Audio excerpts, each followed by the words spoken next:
Today I have for you a second pond surprise clean out video. I had mentioned in the previous video when I found all those little baby fish that I have to do numerous clean outs in the fall because of how many leaves fall into this pond. Well, today I did one of the last cleanups of the leaves and I expected to find maybe one or two frogs here and there. I pulled out like over a dozen frogs out of this pond. Two different types of frogs too. I'm not really sure on the names of the species. Maybe somebody could help me out with that. I got these colorful ones and then these big single colored ones. But I was not expecting to find this many frogs attempting to hibernate in my pond. So I removed all of them because I would prefer not to have them in the pond. I've had a bunch of frogs die off in the winter before inside the pond, and resulting in killing off some fish as well because of their decomposing bodies. Now, I totally don't mind when they're in my pond in the summer because they help with some of the bug control around the pond, but come wintertime, my pond is bare bottom. It's a liner pond, so there's no plants in there, there's no dirt, there's nowhere for them to really burrow, so I'm not super confident in how successfully they're going to be able to hibernate within the pond. And not only that, but they're just adding an extra animal in the pond that's going to be consuming oxygen and peeing and pooping.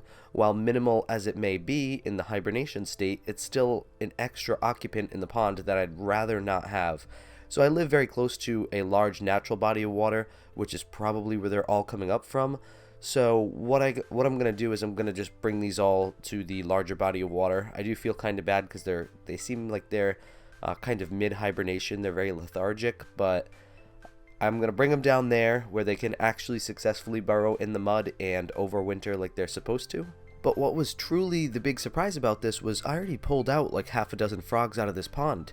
There were no frogs really visible, and I was just cleaning up the leaves in the pond today, and there weren't even that many leaves, and I managed to find a dozen frogs underneath the few leaves that were in the pond, and underneath some of the creases in the liner. These frogs will hide anywhere they can, and I'm not entirely positive I've even gotten all of the frogs based on what I just saw. So let me know down in the comments below if any of you guys go through this, if you let the frogs stay in over winter, or if you remove them like I do. I don't feel too bad removing them because it's a very short hop from that natural body of water, so I'm sure they're just going to come back in the spring anyway. I'm giving them a better chance to hibernate like they're supposed to, and I'm giving my fish a better chance to survive as well. So if you enjoyed this video, hit that like button down below, and if you're new to my channel and you want to see more pond and koi videos, hit that subscribe button. And as always, thank you for watching.